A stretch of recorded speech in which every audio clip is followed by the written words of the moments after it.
Hello, during this recording, we're going to go over the full new hire process. We are going to begin with marking your new hire as a hired status in the applicant tracking system. Then we'll move on to Prism, where you will actually hire them into the system, which will launch their onboarding email. Then we will review how you can view their onboarding and status. And finally, we will go over section 2 of the I-9 and the requirements for any EVerify states. So to begin, you will be receiving an email notification once your hire has completed their background check. Once you receive that email that it's okay to move forward with the hire, you're going to log into the applicant tracking system, which you see here. You're going to navigate to your requisitions tab, and then down below, you will locate the employee. Once you find them, go ahead and click on their name. From this page, you want to select the Candidates tab. And then from here, you'll notice your applicant that you want to hire. You'll also notice the status says background check completed, so that's good to double check. Again, you're going to click on their name. You will see their information pre-populate on here. Also, you'll notice the candidate status. Once again, it should read as background check completed. That means they met company requirements. And the next thing you'll need to do is simply click on the Hire button in the top right corner. From here, you're going to confirm the date that they will start working. Usually the hire date and the start date are the same, and then click on Hire Candidate. By doing this, it will grab the employee's information and make sure it flows over into the Prism Manager portal so they will be ready to be hired. Now, you'll notice earlier or just a second ago, I received the success message, which is what you want to see. So once you've completed that step, you are now ready to move over to Prism and hire your applicant. So I'm going to switch over.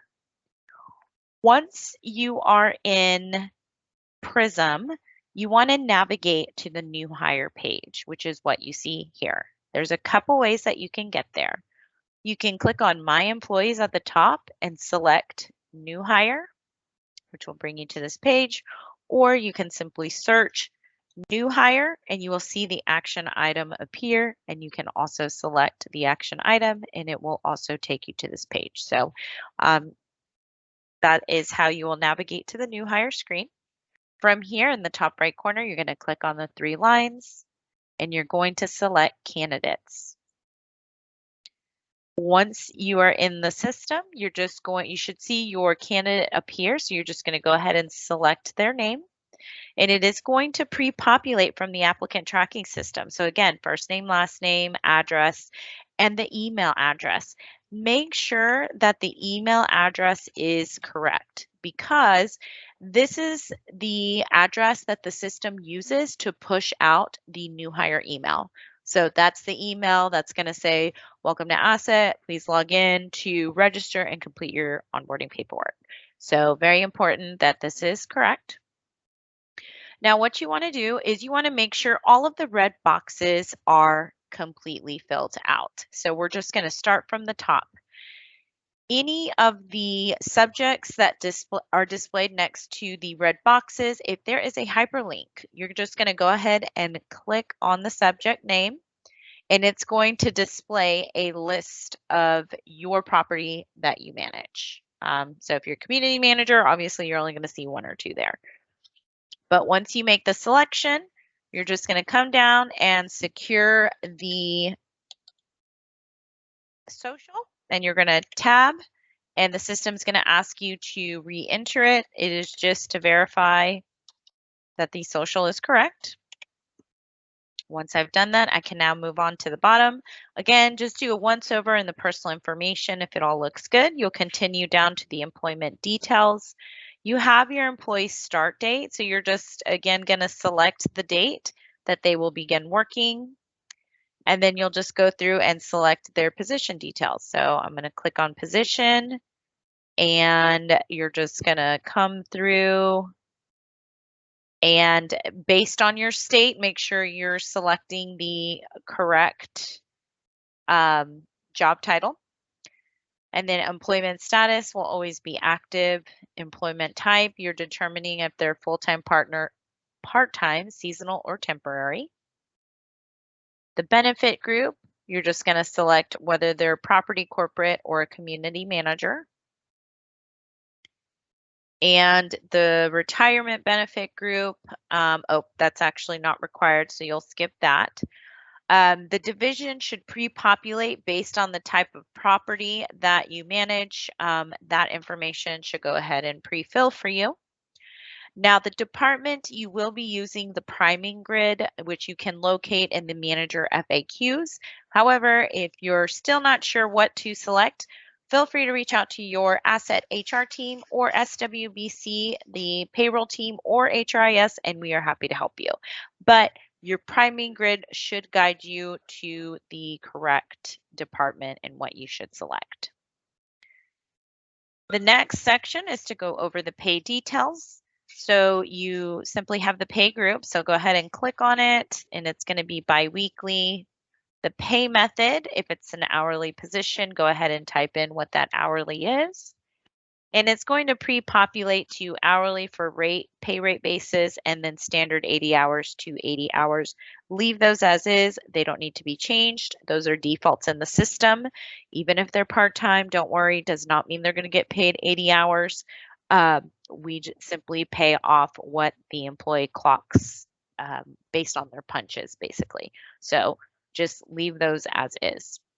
Now, once you're done, you're just going to come down and click the Save button. By you clicking the Save button, it is going to generate, it did give me an error here. It said I didn't have a geocode, so I was missing a zip code. So I'm going to go ahead and enter in that information. It's going to tell me which one to select. You're just going to come here, accept it, and just make sure you have one in there. Okay, so as I was saying, once you're done, click the Save button, and by clicking the Save button, it is going to generate an email which will go directly to the employee, and from there they'll be able to click on the link and register and start their onboarding progress or onboarding paperwork. Once you're done, you just click the Done button, and that's it. You are done with hiring your candidate. So first things first is make sure you mark them as hire in applicant tracking. Once you're done, come over to Prism, go to the new hire page, select your candidates, and then you will go ahead and grab your employee and then fill in the red boxes. Now, the next section of the training is the viewing the status of the onboarding. So I'm going to go ahead and click over to my demo company. Once your employee begins to register and start their onboarding, you will be able to view their status on that. And the way to get there is you need to navigate to My Home. So there's a couple ways to get there. You can click on My Company and go to My Home, and it's going to take you to this page here. Once you're here, go ahead and click on the three lines in the top right corner, and you want to add to favorites. Mine says remove because I've already added it to my favorites, which is the column in the far left corner. As you can see, it says My Home. So add to favorites. It's going to be a really great tool for you to stay on top of your new hires and make sure that they are paid in an adequate amount of time. So once you're on the My Home screen, next to perspective, you can click on the drop-down and select onboarding task by status. And the first section that's going to come up is the I-9 Section 1. Anybody that's listed here means they need to complete I-9 Section 1. So they've started it, but they have not completed it. In the dropdown, you can go to employee information, and this is once they've completed Section 1 of the I-9 and registered, then you'll be able to see their information here. You can even click on their name, and it will display the details of the onboarding. You can see on the far left all the forms that they need to complete. The green check mark is what you want to see. So very important. Until they have completed all of the forms, they will not be paid. So this is a great way to stay on top of your new hires, and please let them know, hey, you need to complete your onboarding if you want to get paid by payday. So I promise you, they will run to the computer as fast as they can and complete it. The next status is the I-9 Section 2. So anybody that has completed and submitted their Section I-9 Part 1, which is the employee responsibility, it will then go to Section 2, which is the employer's responsibility. So that's you, the manager. So this tells me that these employees are ready for Section 2 to be completed. The last part is all other forms. So this is a great view to give you another summary view to see who's completed what. So the bold font indicates that these forms have already been completed by this employee. If the font is not in a bold or is not bolded, then that means they haven't done it yet. And then, of course, again, you can always click on the employee name to see what they completed and what they haven't. Once the employee has completed their section, that is when I suggest that you complete Section 2 of the I-9. One, it's just letting you know, okay, my employee's done their part. Now I can move on to my part. And then once that's done, I know they're going to go into timekeeping. So once your employee has completed, and by the way, Section 1 and 2 of the I-9 need to be completed within 3 days of the start date. So it can happen anytime prior to the start date, but the deadline is within 3 days of start date. Okay, so which brings me to the next part of the training, which is Section 2 of the I-9. So quickly, you want to go to I-9 Section 2, and first of all, you want to make sure your employee's name is there, right? So, okay, I know I can complete it now. Once you're ready to complete it, you're going to click on the check mark in the top right corner. It's going to take you to the approvals pending page. Approvals pending available to you will be displayed at the bottom section of the dashboard.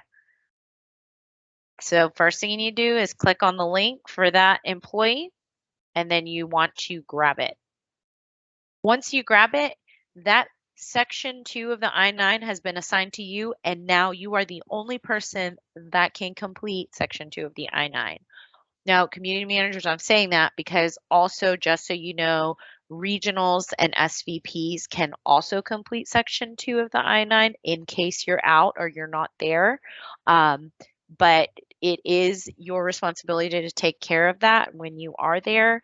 That's why I'm saying once you grab it, it's yours. So once you grab it, you need to make sure you complete it as soon as possible. You're going to come up here, you're going to click on the link once again, and you're going to get a pop-up. So this page is going to display the I-9 that the employee completed. So you just kind of want to give it a once over, make sure everything looks good. If it does, you're going to click that next button. Now, based on the citizenship status of the employee, the system will give you a list of documents. So the employee does have to provide documents to you to verify that they are eligible to work in the U.S. Now, if you're not sure what they can bring in as an eligible document, then you can click on View Instructions at any time throughout the process, and you can print it out if you want and just let them know, hey, I can't tell you what to bring, but this is what you can bring. So something from list A or B, and then something from list C. So again, you can always click on View Instructions to view that information. Now, you're going to start going through your documents and selecting what the employee provided. So I know my employee provided a driver's license, and make sure that you see it in person. Make sure it is not a paper copy. You have them and they are good. Okay, since I selected driver's license, I'm going to put the document number, which is the driver's license number. The issuing authority is going to be the state. And then, of course, you want to enter in the expiration date of the driver's license. Now for list C, I'm going to go ahead and select what they brought. And then again, you're just going to put in what that number is. The issuing authority is the Social Security Administration. And of course, there's no expiration date for Social Security cards, so I'm not going to fill that out. Now, if your employees accidentally selected the wrong citizenship status, then you can always go back and deny the I-9. It kicks it back to the employee. They can go sign into Prism, select the correct citizenship status, and then move forward and submit, and then you can go back and do your thing. Okay, so if you notice the list of documents is not right, you can push that back. But if everything looks good, go ahead and click next. And you're just going to click next one more time. And now you're just going to certify and acknowledge that you have completed everything. So you're just going to check the box. And you're going to enter in your title. And it's going to pre-populate your name, your company name, and the address. Click next. And then it's going to give you one more shot of looking at the I-9 once you've completed it. So if everything looks good, again, just kind of do a once over. Good, good. Click the submit button. It says, are you sure you want to submit? And click yes. You should be good. It does give you an option to download or print. It's not required. We do have these documents saved to the employee's record. As they're completing all the forms in the onboarding process, you will be able to locate the employee's assigned documents and completed documents in their employee detail record. So not required, but it's there if you need to. I'm going to click done. And that is it for section 2 of the I-9. Now, for EVerify states, I just want to go over the requirements.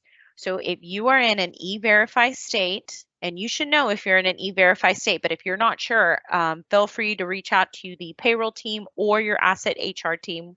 Be happy to tell you if you are not. The important thing is you have to upload a copy of their documents. So if they gave you the driver's license and the Social Security card, you need to make a copy of the front and back, and then you need to upload it to the employee record, and I'm going to show you how to do that. So once you've completed section 2 of the I-9, you're going to come in here and you are going to select your employee's name. And this is, by the way, from your home screen. So if you ever need to get to the home screen, you can click on the SWBC logo and it will take you to the home screen. And then you're just going to come up and then you'll just click on your employee's name and it's going to bring up their employee record. Up in the top right corner is the action menu, which is again the 3 lines. And then you're going to go to documents. And then from here, you're going to see an option to load a document. You're going to click on load a document. You're going to choose the file from your computer. So, make sure you save those documents to a secured area in your computer. And then you're just going to choose a file and submit it. Once you have uploaded the copies of the employee's documents, they will appear under the employee document records. Just so you know, on the back end, our payroll department will then come in, grab those copies of the documents, and finalize the e-verification process. If they have any questions regarding the documents or anything part of the I-9, they will reach out to you so they can get that situated. One thing I do want to share is if your employee is a permanent resident or they have a work authorization card, but they did not provide it as one of their documents for the I-9, you need to make a copy of that as well. You have to have it in the E-Verify states. So make sure you ask for one of those cards, again, permanent resident or authorized card. Make a copy of it front and back, and then make sure you upload it to the employee documents. And then that's it. And that's all you have to do. So again, just to kind of recap the training video, I showed you how to put your applicant into a higher status so their information would flow to Prism. From Prism, you went to the new hire screen, selected them, filled out all the employment details and pay information. From there, I showed you how to check their onboarding status just to make sure you stay on top of them, make sure they complete I-9 in an adequate amount of time. That way they're paid on time as well. Remember, they don't get paid till it's completed. And then also to finalize all that, we went over section 2 of the I-9 and the requirements for the E-Verify states. That is basically it for the new hire process. If you have any questions, feel free to reach out to SWBC, and we are always happy to help.